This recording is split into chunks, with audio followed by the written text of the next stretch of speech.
Hello students, today we will see some question and answers from pointers of the poem Time. In previous video, I have told you that you must have to give your proper attention to learn this poem because this poem is joined with mathematics subject and it is useful to all of you for making study of mathematics. So it is important to give to pay full attention to learn this poem. Okay, so first of all we are going to solve first question here. We are going to see what is the question. I will read that question loudly. You all have to pay attention. Okay, so in this question, form pairs to read the poem aloud. One person reads the question, the first line in each stanza, and the other one reads the answer. Practice doing this and then present the poem in a pair work. Okay, in pair तुम्हाला काय करायचं आहे या क्वेश्चनमध्ये loud reading जे आहे कवितेचं ते करायचं आहे, परंतु ते एकानेच न करता तुम्हाला पेअर्स तयार कराव्या लागतील आणि one person reads the question. एकाने क्वेश्चन रीड आउट करायचा आणि दुसऱ्याने त्याचं उत्तर द्यायचं. इथे मी तुम्हाला एक्झाम्पल दाखवणार आहे, पहा ते तुम्ही लक्षात घ्या आणि त्या पद्धतीने तयारी करा. पहा, ठीक आहे. कवितेचं नाव आहे time. Okay, you can see here we will make practice of reading loudly this poem. Okay, how many seconds in a minute? 60 and no more in it. How many minutes in an hour? 60 for sun and shower. How many hours in a day? 24 for work and play. So guys, you all have to read out all the poem like this. Okay, because of time we are not spending more time to read out this poem, but I am going to show you, I am going to guide you to make practice of loud reading of this poem. Okay, we will see next question now. Second question is about list the rhyming words or phrases from the poem. Then put each pair into two groups as follows. When we studied in a previous video this poem, I have told you, I have explained the rhyming pairs which are included in this poem. So we will make concentration on rhyming pairs here. Minute, init. आता या ठिकाणी आपल्याला काय करायला सांगितलंय question number 2 मध्ये की तुम्हाला रायमिंग पेअर्स तर काढायच्या आहेतच कवितेतल्या. सर्वप्रथम रायमिंग पेअर्स म्हणजे यमक जुळणारे शब्द. कवितेच्या ओळींमध्ये शेवटी येणारे जे शब्द असतात ते रायमिंग पेअर्स असतात की त्यांच्यामुळे कवितेला एक ताल प्राप्त होतो. ठीक आहे, तर असे शब्द आपल्याला शोधायचे आहेतच, परंतु त्याचबरोबर आपल्याला ते क्लासिफाय करायचे आहेत. 2 गटामध्ये त्यांचं विभाजन करायचं आहे. एक गट असा असेल की त्या गटामध्ये सेम स्पेलिंग आणि सेम प्रोनाउन्सिएशन असेल त्या शब्दांचं, but in another group there will be different spellings but same pronunciation, so that you have to make 2 groups of rhyming pairs. Okay, so we will start here. पहिली जोडी आहे पहा, minute init. यामध्ये जर पाहिलं तर स्पेलिंग्स डिफरंट आहेत परंतु प्रोनाउन्सिएशन मात्र सेम आहे. नाउ नेक्स्ट आवर शॉवर. या ठिकाणी सुद्धा आपला जो उच्चार होतो शब्दांचा तो मिळता जुळता आहे, परंतु स्पेलिंग्स मात्र भिन्न आहेत. त्यामुळे तुम्हाला you all have to add this pair into next group. Okay, now next day play. या ठिकाणी शेवटी जर पाहिलं डे आणि प्ले दोन्ही शब्दांचे रायमिंग पेअर्स थोडेफार म्हणजे तसे प्रोनाउन्सिएशन जुळत आहे, परंतु त्यांचे शब्द जर अक्षर जर पाहिली त्या दोन्ही शब्दांतील तर ते मात्र सेम आहेत, म्हणून तुम्हाला यांचा वेगळा ग्रुप तयार करावा लागेल. त्यानंतर week and speak. Here you can concentrate your mind on the pronunciation on spelling. Okay, आता याचं स्पेलिंग जर आपण पाहिलं तर आपल्या असं लक्षात येतं की या ठिकाणी ई के आणि इकडे ए के आहे, त्यामुळे इथे डिफरंट स्पेलिंग्स आहेत या दोन्ही शब्दांचे, वीक आणि स्पीकमध्ये. परंतु प्रोनाउन्सिएशनच्या जर आपण निकष लावला तर ते रायमिंग पेअर तयार होतं. ठीक आहे, त्यानंतर मंथ रंथ. या ठिकाणी शेवटची अक्षरं टी एच सेम आहेत. Okay, so now next year clear. या ठिकाणी जर पाहिलं तर ई ए आर हे 3 अक्षरं शेवटी दोन्ही शब्दांमध्ये सेम आहेत. आणि प्रनन्सिएशनसुद्धा सेम आहे. तर ते सेम चा जो ग्रुप केला आहे तुम्ही त्यामध्ये ॲड करावं लागेल. इथे एज सेज इथे सुद्धा AGE हे दोन्ही हे 3 अक्षरं दोन्ही शब्दांमध्ये सेम आहेत. ठीक आहे.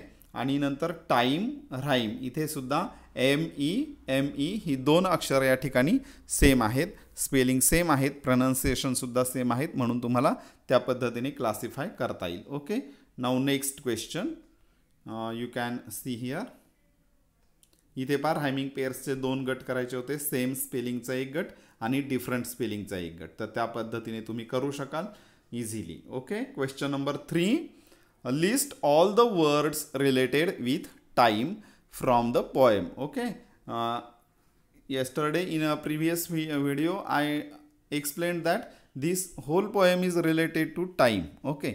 आता ही सर्व कविता अख्खी कविता ही वेळ किंवा काळ या एका संकल्पनेशी जोडलेली आहे. म्हणून आपल्याला काळाशी संबंधित येणारे शब्द कोणते आहेत, काळ दाखवणारे, ते या कवितेतून शोधायचे आहेत.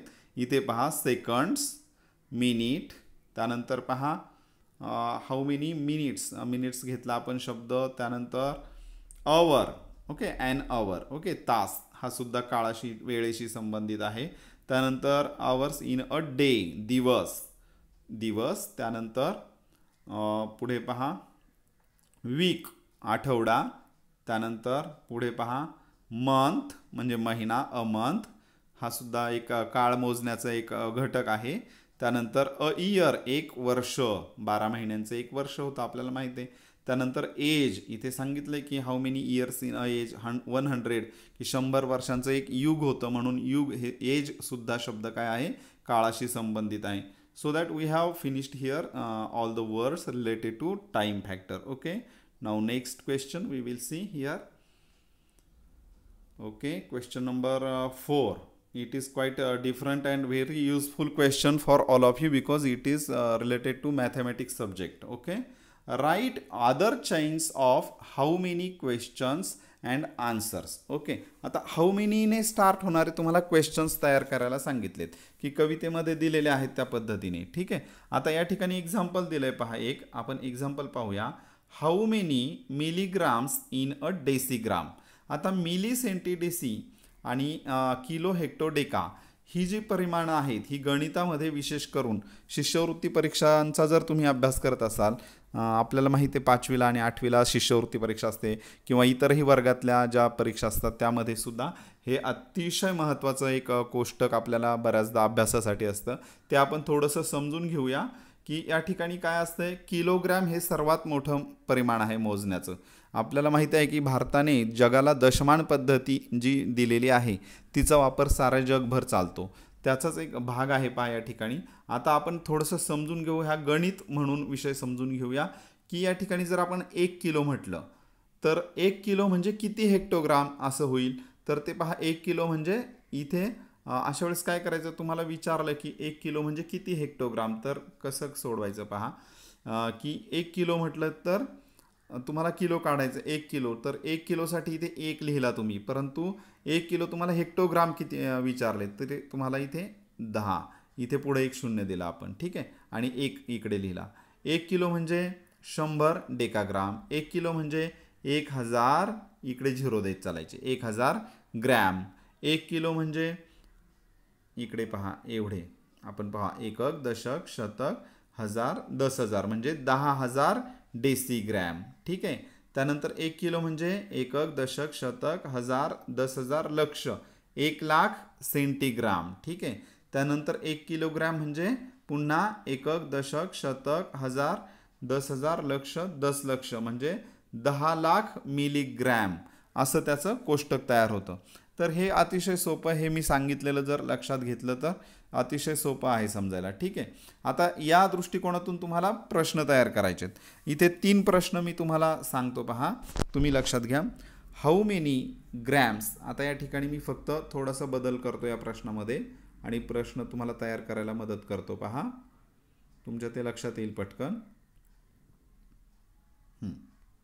ठीक आहे. आता इथे प्रश्नाच्या इथे मी बदल करतो की how many milligrams in a decigram असा प्रश्न आहे. आपण काय करूया, थोडासा बदल करूया. How many grams in a kilogram. ठीक आहे.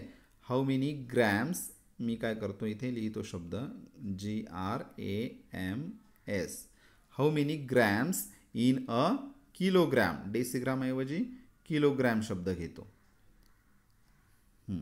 ठीक आहे, how many grams in a kilogram.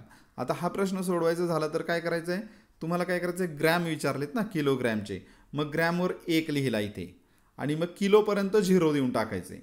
1 2 3 म्हणजे किती झाले, 1000 झाले ना.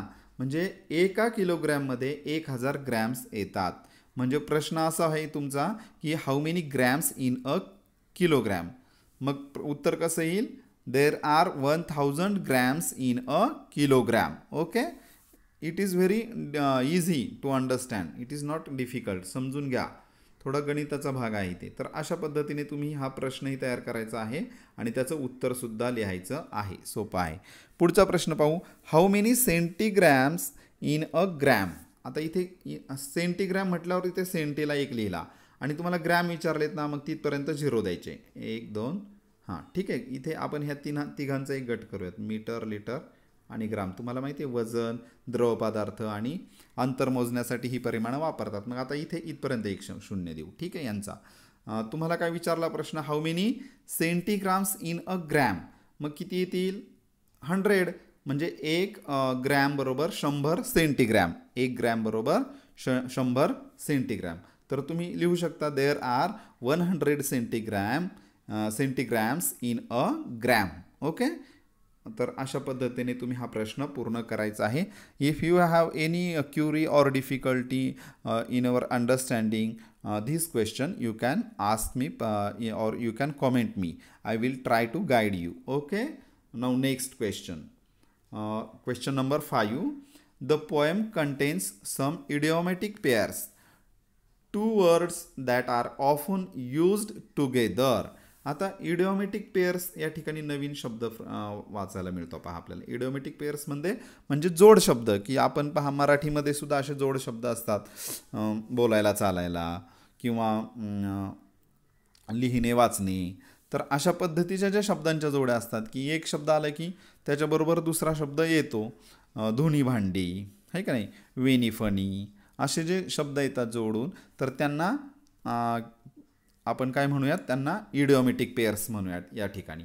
तर आता या ठिकाणी दिलेले आहेत पहा एक्झाम्पल्स, सन अँड शॉवर. ठीक आहे, किंवा ऊन सावली असं पण म्हणतो, तसंच प्रकारचं आहे सन अँड शॉवर. इथे work and play, here and speak. There are given 3 examples of idiomatic pairs and they are here is one very useful task to you. Now join the words in A and B using and or to make more idiomatic pairs. पहा किती छान दिलं त्यांनी. 2 इथे आपल्याला table दिलेले आहेत. A table दिला इकडे आणि इकडे B टेबल दिलाय. तर ते शब्द तुम्हाला अँड आणि ऑर ने जोडायचे. तर अँड म्हणजे काय, अँड म्हणजे आणि ऑर म्हणजे किंवा. तर आता तुम्हाला जसं यूज करायचं आहे तो शब्द, त्या पद्धतीने तुम्ही ते पेअर तयार करू शकता. दिवस किंवा रात्र असं म्हणायचं असेल तर डे ऑर नाईट. आणि तुम्हाला म्हणायचं मी दिवस आणि रात्र काम करत होतो, तर तुम्हाला डे अँड नाईट असंही तुम्ही म्हणू शकता.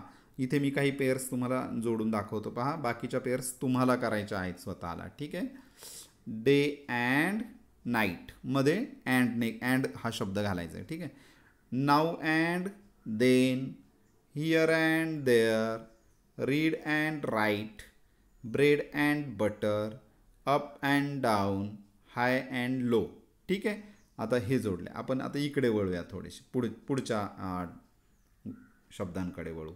ठीक आहे, इथे left and right, life and death, north and south, east and west, back and forth, give and take, make and break.